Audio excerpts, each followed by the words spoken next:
अस्सलाम वालेकुम viewers, rich Pakistan का नया एपिसोड लिए मैं हूं आपका मेज़बान अब्दुर्रहमान। आइए डिस्कस करते हैं आज की दो इंटरेस्टिंग न्यूज़।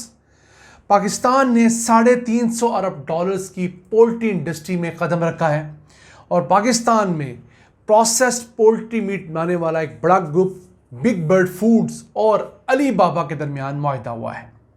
अब अली बाबा का ई कॉमर्स प्लेटफॉर्म दुनिया के 190 ममालिक में अपनी प्रोडक्ट्स बेचने में मदद करता है। ये बड़ी डेवलपमेंट है पाकिस्तान के लिए भी, क्योंकि पाकिस्तान इस वक्त दुनिया में पोल्ट्री पैदा करने वाला 8वां बड़ा मुल्क बन चुका है, लेकिन एक्सपोर्ट्स में हम 20 बड़े ममालिक में भी शुमार नहीं किए जा सकते। इस खबर को डिस्कस करेंगे। जबकि आज की दूसरी खबर, पाकिस्तान ने अगले साल के लिए अपनी खलाई तहकीक को बढ़ाते हुए बजट में 20 अरब रुपए मुख्तस किए हैं। इन पैसों से हम 2 state of the art satellites develop करेंगे और फिर हम अपने सैटेलाइट्स में ऐसे आलात भी लगाएंगे जिनके ज़रिए पाकिस्तान में मौजूद मिनरल्स को ढूंढने में मदद मिलेगी। ये खबर प्रोग्राम के दूसरे हिस्से में डिस्कस करेंगे, लेकिन पहले चलते हैं आज की सबसे अहम खबर की तरफ। पाकिस्तान ने $350 अरब की पोल्ट्री इंडस्ट्री में कदम रख दिया है। इस सिलसिले में पाकिस्तान में प्रोसेस्ड पोल्ट्री मीट बनाने वाली बड़ा ग्रुप बिग बर्ड फूड्स ने अली बाबा ई कॉमर्स के साथ मुआहदा किया है। अब अली बाबा का प्लेटफॉर्म दुनिया के 190 ममालिक में अशिया फ़रोख्त करता है। तो ये बिग बर्ड ग्रुप जो है, ये पाकिस्तान में अपनी पैदा की हुई मुर्गी को, उसकी तमाम जो प्रोडक्ट लाइन है, नॉन कुक्ड और कुक्ड, दोनों को अली बाबा के प्लेटफॉर्म से दुनिया भर में एक्सपोर्ट कर पाएगा। अब पाकिस्तान की जो पोल्ट्री इंडस्ट्री है, ये अब हमारी बड़ी इंडस्ट्रीज़ में शुमार होती है। इसके अंदर को 1056 अरब रुपए से ज़ायद की सरमायाकारी हो चुकी है और इसका जो सालाना टर्नओवर है वो 2000 अरब रुपए से ज़ायद का है। हर साल इसमें 10 से 12% ग्रोथ हो रही है। 15 लाख से ज़्यादा लोगों को रोज़गार ये पोल्ट्री इंडस्ट्री इस वक्त दे रही है। हर साल को 1.5 अरब किलो पोल्ट्री का गोश्त पाकिस्तान में पैदा होता है, जो हमारी 45% गोश्त की ज़रूरियात पूरी करता है। बाकी जो 55% गोश्त है वो हम मटन से, बीफ से और इन चीज़ों से पूरी करते हैं। और अगर अंडों की तादाद जिक्र करें तो कोई 12 अरब अंडे सालाना पाकिस्तान में पैदा होते हैं। 15 लाख लोग डायरेक्टली या इनडायरेक्टली इस पोल्ट्री इंडस्ट्री से एसोसिएटेड है और ये वजह है कि हम दुनिया के अंदर 8वें बड़े पोल्ट्री प्रोड्यूसर बन गए हैं। अभी हम सिर्फ ब्रॉयलर चिकन के अंदर बहुत आगे जा रहे हैं। अभी हम टर्की के अंदर और इस तरह की दीगर जो पोल्ट्री की फील्ड है उसमें आगे नहीं गए, क्योंकि वो हमारे यहाँ ऐसा पसंद नहीं की जाती। लेकिन इतनी बड़ी इंडस्ट्री के होते हुए हमारी एक्सपोर्ट्स ना होने के बराबर है। सन 2023 के साल में हम लोगों ने सिर्फ $2.2 मिलियन की मुर्गी और उसकी मसनूआत एक्सपोर्ट की, जो कि बिल्कुल कुछ नहीं है। हमारी जो गोश्त के एक्सपोर्ट्स हैं, बड़ा गोश्त, छोटा गोश्त, वो तकरीबन को $500 मिलियन के करीब है। अब दुनिया में इस वक्त सबसे ज़्यादा मुर्गी का गोश्त कौन एक्सपोर्ट कर रहा है? ब्राज़ील।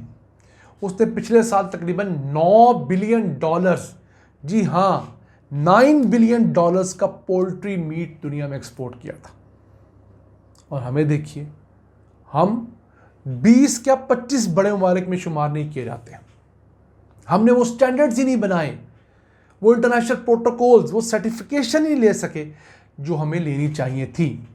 तो अब ये बड़ा ग्रुप आया है। हम उम्मीद करते हैं इसके बाद KNN वाले, डॉन वाले, जो तमाम पोल्ट्री के अंदर मुख्तलिफ ग्रुप्स डील करते हैं, वो अब इसी तरह इंटरनेशनल ई कॉमर्स के मुख्तलिफ प्लेटफॉर्म्स पे जाएंगे, पाकिस्तान में अपनी जो मुर्गी है उसे ज़िबा करेंगे, दुनिया को एक्सपोर्ट करेंगे, पाकिस्तान का नाम रोशन करेंगे और पाकिस्तान में ज़्यादा से ज़्यादा जॉब्स क्रिएट होंगी। अभी तो हम अपनी मार्केट के लिए मुर्गी पैदा करते हैं तो 15 लाख जॉब्स क्रिएट हो चुकी हैं।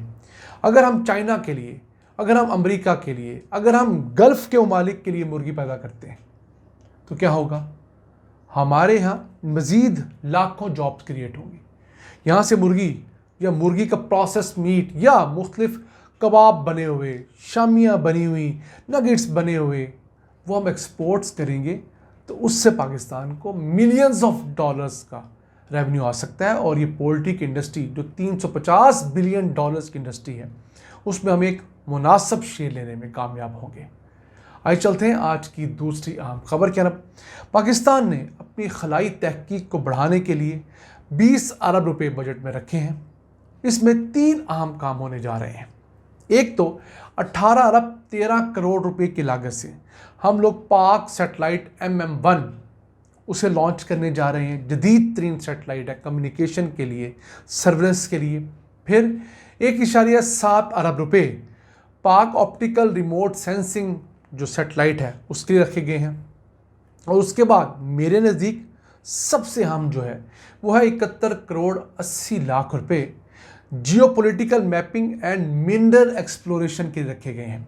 यानी सैटेलाइट की मदद से पाकिस्तान को स्कैन किया जाएगा, वहाँ से रेज भेजकर और देखा जाएगा कि पाकिस्तान के किस इलाके में कौन सा मिनरल है। ये बहुत अहम है। हुकूमत का क्लेम है कि पाकिस्तान में 8,000 अरब डॉलर्स के मुख्तलिफ मिनरल्स पाए जाते हैं, जिसमें सोना भी है, तांबा भी है, तेल भी है, गैस भी है, खाम लोहा भी है। कोई 92 अक़साम के मिनरल्स पाकिस्तान की ज़मीन में अल्लाह ताला ने रखे हैं।